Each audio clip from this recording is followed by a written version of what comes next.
नमस्कार, मैं परिमल कुमार और इस वक्त हम नेहरू विहार में हैं। वो नेहरू विहार मुखर्जी नगर, ओल्ड राजेंद्र नगर का इलाका, जहां से बच्चे पढ़कर यूपीएससी क्वालिफाई करते हैं, आईएएस बनते हैं, आईपीएस बनते हैं, छोटे कमरों में बड़े सपने लेकर आते हैं। आज इनकी मुश्किलें बढ़ी हुई हैं, उन लोगों से बात करने की कोशिश करते हैं।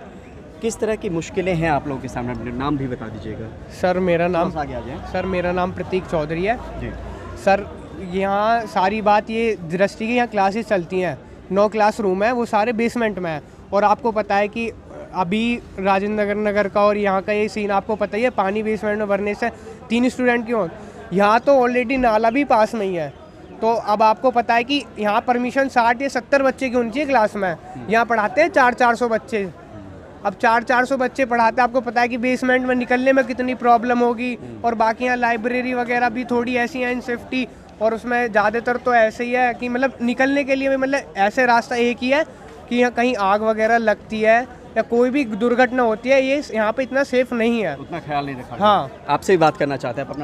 जी, मेरा नाम नीतीश कुमार है सर। नीतीश जी, क्या कहेंगे?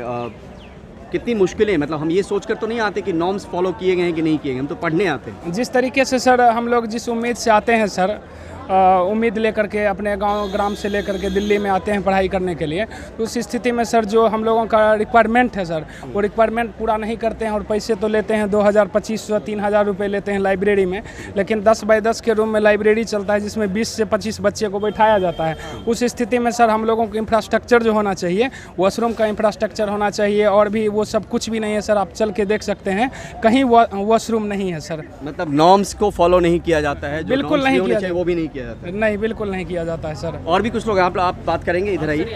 आप भी तैयारी कर रहे हैं, यूपीएससी की तैयारी करते हैं सर। हम ये समझना चाह रहे हैं कि जब हम घर से सपना लेके आते हैं, परिवार से पैसे मंगवाते हैं, हमें ये नहीं पता होता है कि जिस कोचिंग में हम पढ़ रहे हैं उसकी पढ़ाई तो अच्छी है, लेकिन उसके नियम कायदे कानून कितने फॉलो किए, वो सब तो देखिए सर। पढ़ाई के नाम पे सर 2-3 लाख रुपए फीस वसूली करते हैं, प्लस उसका फ़ायदा रूम ऑनर भी उठाता है, 15-20 हज़ार रुपये रेंट वसूल करता है, और उसी का फ़ायदा लाइब्रेरी वाले को उठा लेते हैं। आस पास में सब लोग पढ़ाई के नाम पे सब वसूली करते हैं, और उसका प्रशासन और सरकार का पूरा मिली भगत रहती है। मिली भगत रहती है, जो नियम कायदे कानून पे ध्यान नहीं है, किसी प्रकार कोई नियम कानून को उल्लंघन करते हैं सर। यहाँ पे आपके पास भी आ रहे हैं रूम रेंट का जो सिस्टम है सर, यहाँ पे पूरी तरह से मकान मालिक पे हम लोग निर्भर नहीं होते हैं, बल्कि ब्रोकर पे निर्भर होते हैं। और जो रुपया का जो सिस्टम है सर, 25 गज के मकान में 10,000, 12,000 रुपया लेते हैं।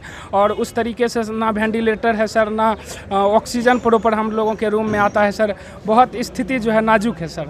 कोचिंग संस्थान से किस तरह की नाराजगी है आपको? सर, नाराजगी केवल यही है, जितनी फीस लेते हैं उसके 10% भी अगर हमें सुविधाएं दें तो हमें कोई प्रॉब्लम नहीं है। यहाँ प्रॉब्लम क्या है, सफाई, उसके नाम पे इतना गंदगी रहती है कि वहाँ चलने के लायक नहीं। मतलब हम मजबूर हैं तो मजबूरी का फ़ायदा उठा रहे लोग। ब्रोकर 15,000 रुपये चाहिए उन्हें, प्लस 50% उसका, मतलब 7,500 उन्हें दो। किस बात के?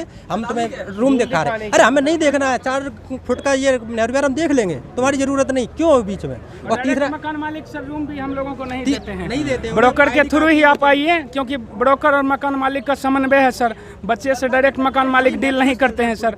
कोचिंग को लेके जो हादसा हुआ, उस पर आप लोगों की आपत्ति यहाँ पर किस तरीके की है कि हमारा जो कोचिंग चल रहा है जी सर, वो कितना? एक बार यहाँ ये बिल्डिंग की देख लें कितनी जर्जर अवस्था में है। और दूसरा, यहाँ की सबसे बड़ी कोचिंग कौन सी है? दृष्टि। पूरा का पूरा उनका व्यापार बेसमेंट में था। लाइब्रेरी सील भी किया गया ना, पूरा सील आउट किया गया है जब कोई हादसा हो गया। और ये तो आपको पता नहीं था कि वो इलीगल है या लीगल है? नहीं, इलीगल है, जाहिर सी बात है, ये पूरी बिल्डिंग नहीं, हम ये कह रहे हैं जब हम पढ़ने आए, नहीं, हमारे दाखिला ऑप्शन भी क्या है? हमारे पास ऑप्शन नहीं है, तुम कोचिंग यहाँ चलाओ, लाइब्रेरी यहाँ चलाओगे, तो हमें मजबूर में रहना पड़ेगा। कब ये बिल्डिंग गिर जाए किसी को नहीं पता। आप लोग बात करेंगे, आप लोग भी छात्री हैं, एस्पायरेंट्स। क्या पूछना चाहोगे आप? क्या कहेंगे कि यहाँ पर जब रह रहे हैं आप जब भी कोई भी बात पूछो तो हमारी बात आप ऊपर तक पहुँचाते हो। मीडिया वाला जो है सारा ये ट्रोल करता है कि मीडिया हमारा बात ऊपर पहुँचाता है, कोई भी बात स्टूडेंट का पहुँचता है। मतलब नाराज़गी है मीडिया से आपकी? मीडिया से नाराज़गी हमको क्यों नहीं होगी सर? बताइए आप किस मुद्दे पे हमसे बात पूछना चाहोगे? अगर आपको हमारा सारा मुद्दा बता देंगे, हमारा प्रॉब्लम सॉल्व हो जाएगा। नहीं, लेकिन आवाज़ कहीं तो आप उठा रहे होंगे ना? सर, आवाज़ पिछले साल आए थे मीडिया वाले, आज तक आप एबीपी जो भी आए थे उन्होंने कितना मुद्दा उठाया। संस्कृति आईएएस में भी डेथ का वो इशू बताया था, कितना मुद्दा उठाया किसी ने? अब ये बात है, ये कार्रवाई चल रहा है, स्टूडेंट संघर्ष कर रहे हैं, कैंडल मार्च कर रहे हैं, इसके बाद ये सारा 2-3 दिन में ख़त्म हो जाएगा। जिसके पास संपत्ति है, पैसा है, अपना इंस्टीट्यूट खोल लेगा सर। 7-7 हज़ार 1-1 हज़ार करोड़ का टर्नओवर है अपने कोचिंग का। तो सर बहुत दुखद घटना है। स्टूडेंट को सिक्योरिटी चाहिए और बच्चों को थोड़ा मतलब आप देखिए कि यहाँ पे नेहरू विहार है, सारा जो भी बच्चा रहता है वहाँ पे मतलब सिक्योरिटी के नाम पे कोई वो नहीं है, सबको दिक्कत होती है सर। अब आप ये बिल्डिंग देखिए, ठीक कराना चाहिए ना। अब मीडिया वालों से बात करते तो सर ऊपर बात नहीं जाता स्टूडेंट का। मतलब किस तरीके से परिवार मैनेज करके पैसा भेजता है और आप किस तरीके से जान जोखिम में रख के पढ़ रहे हो? सर देखो, परिवार जो भेजता है सर उसी को पता होता है। हम आपके सामने कुछ भी बोल दे किसी को एहसास नहीं होता। नहीं, मैं भी जब दिल्ली आया तो रहता था कटवड़िया सराय में, IIMC से मैंने पढ़ाई की। 1600 रुपये में 2 लोग रहते थे हम उस कमरे में, 800 सूरज की रोशनी नहीं आती थी। यही हाल सर, यहाँ भी वही हाल है, सेम वही हाल है सर। पानी टपकता है, बच्चे का संघर्ष देखते हो आप। परिवार ये इंतज़ार कर रहा होगा कि बच्चा तैयारी करके आएगा, ख्वाब देखता है IAS बन के आएगा। केरला का जो बच्चा 3 साल से घर नहीं गया है सर, वो जो डेथ किया है 3 साल से घर नहीं गया है। और हिंदी मीडियम में जो है संघर्ष ज़्यादा है, यहाँ पे तो और भी ज़्यादा संघर्ष कर दिया बच्चों के लिए सर। रहने के नाम पे पैसा वाला लाखों फीस। हालांकि यही नेहरू विहार है जहाँ पे मुझे याद है मेरा एक बैचमेट 2013 में IPS क्वालिफाई किया था, बगल वाली गली में रहता था, हम आते भी थे वहाँ पे। आप लोग कुछ बात करेंगे? आइए नीचे आइए, थोड़ा सा कैमरे में आ नहीं पाएंगे सर। मैं क्या कहेंगे ये तमाम जो चीज़ें चल रही हैं, जब छात्रों की मौत हो जाती है हादसे में, तब जाके प्रशासन जो है हरकत में आता है? प्रशासन तब एक्टिव होता है जब कोई घटना घट जाती है, और घटना के बाद 2-3 दिन बस एक्टिव रहती है, उसके बाद प्रशासन भी शांत हो जाती है। और प्रशासन क्या करती है, बच्चों पे दबाव बनाती है, न कि वो MCD पे दबाव बना रही है, न कोचिंगों पर कि आप ऐसा क्यों कर रहे हैं, वो बच्चों पर ही दबाव बनाती है। गृह मंत्रालय ने भी एक कमेटी गठित की है, महीने भर में देखना है कि कौन लोग रिस्पॉन्सिबल हैं। उसका भी हमें इंतजार है। हम लोगों को भी इंतजार है। यही अभी कल नोटिस जारी हुआ है, इतने दिन से अभी क्या कहते हैं, जहाँ संस्कृति वहाँ आग लगी, उसको क्या किया गया, नसीज किया गया, फिर उसको पेंट कराया गया, फिर उसी चीज़ चालू हो गया। उसमें कोई चीज़ ऐसा बताइए कि जो साफ बनवाया गया हो या कोई एक्टिव किया गया हो, कोई कुछ किया गया होगा, बताइए आप। जी सर, आप कुछ पैसा ये है कि बोलना है कि पैसा लेते हैं लाखों में और बातें करते हैं लाखों, बात करते हैं सलाखों में, और देते हैं बड़ी बड़ी स्टेटमेंट। मौत के लिए बनवा रखे हैं बेसमेंट। Thank you sir. जी जी, I will raise a genuine concern. First of all, जब हम यहाँ आते हैं, जब भी कोई लड़का गांव देहात से यहाँ आता है तो यहाँ पे पूरा नेक्सस बना हुआ है सर। जब वो यहाँ आता है तो यहाँ पे कमरे ढूंढने की जब शुरुआत होती है यहाँ, तो यहाँ पे वो एक कमीशन खोरी वहीं से शुरू हुई, वहीं से कमीशन खोरी शुरू हो जाती है। फिर एडमिशन को लेके आप यहाँ पे तरह तरह के दलाल घूमते रहते हैं, हर कोचिंग के दलाल बैठे हुए हैं यहाँ पे। वो उनको मतलब परसुएट करते हैं, कन्विंस करते हैं, आप इस कोचिंग में लो, इनका रिजल्ट। जब से सर CSET आया है, पहली बात तो ये है यहाँ पे हिंदी माध्यम का रिजल्ट आ नहीं रहा है। लास्ट ईयर अगर अभी आप रिजल्ट जो डिस्क्लोज़ हुआ है उसमें 42 लोगों का हुआ है पूरे ऑल ओवर इंडिया से। और फीस कितनी है? 2.5 लाख 3 लाख। पहली बात तो ये। दूसरी बात, आप 2.5 लाख 3 लाख फीस ले रहे हो जो भी कोचिंग है, तो आप उनको किस इनह्यूमन, टोटली अमानवीय परिस्थितियों में आप उनको पढ़ा रहे हो, बेसमेंट जैसे, जहाँ हमारी मजबूरी है कि हमें पढ़ना है। क्योंकि ये घर से आ चुके हैं और इनको शुरुआत में, चूँकि इनके पास कोई पूर्व का अनुभव नहीं है, क्या फिर कोई सीनियर नहीं है इनके घर में जो कि उस तरह का एक्सपोजर ऑलरेडी मिला हुआ जो इनको गाइडलाइन करे। तो जब लड़के आते हैं तो वो टीचरों के इन्फ्लुएंस में, चूँकि आज रील्स का ज़माना है, आजकल तो कोचिंग वाले टीचर ज़्यादा मोटिवेशनल स्पीकर ज़्यादा हो गए हैं, लाइफ कोच बने हुए हैं। जितने आप टीचरों को देखिए आप, और गलती भी कर रहे हैं। और उसके बाद आप वहाँ पे, मैं अभी एक स्ट्रीट वेंडर के पास था, तो वो हमसे बता रहा था कि मेरी लड़की थी, मेरा लड़का था, वो कह रहा है सर पिताजी मुझे जाना है दिल्ली। क्यों जाना है? क्योंकि मुझे IAS बनना है, दिव्य कीर्ति सर के पास जाना है, चाहे जितनी भी कोचिंग है, संस्कृति IAS। तो आप इनसे, ये पहली बात तो यहाँ पे आउटपुट नहीं है कोचिंगों का। आज 10 सालों से ये स्थिति है, 2011 जब से CSET लागू हुआ है, और उसके बाद मेंस का जो सिलेबस जो भी चेंजेस हुए हैं उसमें जो टोटली इंग्लिश मीडियम की मतलब तरफ इंक्लिनेशन है, पूरा सिलेबस इस तरह से मॉडिफाई किया गया है कि आप हाईली बड़े बड़े सेंट्रल यूनिवर्सिटीज़ और बड़े बड़े सेंट्रल इंस्टीट्यूट जो है IIT IIM और जो बड़ी बड़े विदेशों से पढ़ के लड़के आ रहे हैं वो यहाँ पे क्वालिफाई कर रहे हैं। जी, पहली बात तो ये। दूसरी बात, आप इस बिल्डिंग की कंडीशन आप अगर देखेंगे एक बार कैमरे की नज़र से, तो आपको ये समझ में आएगा। कल की घटना, एक पत्थर ऊपर से गिरा था, एक लड़की जा रही थी, उसके बगल में एक पत्थर गिरा।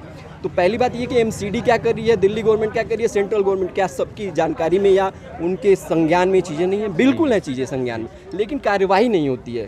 पहला मुद्दा ये। दूसरा मुद्दा ये है कि आप बेसमेंट में कोचिंग चला रहे हो तो आप एक ही एंट्री एग्जिट किए हुए हो, जिसमें 400-500 स्टूडेंट्स को आप बैठा के पढ़ा रहे हो।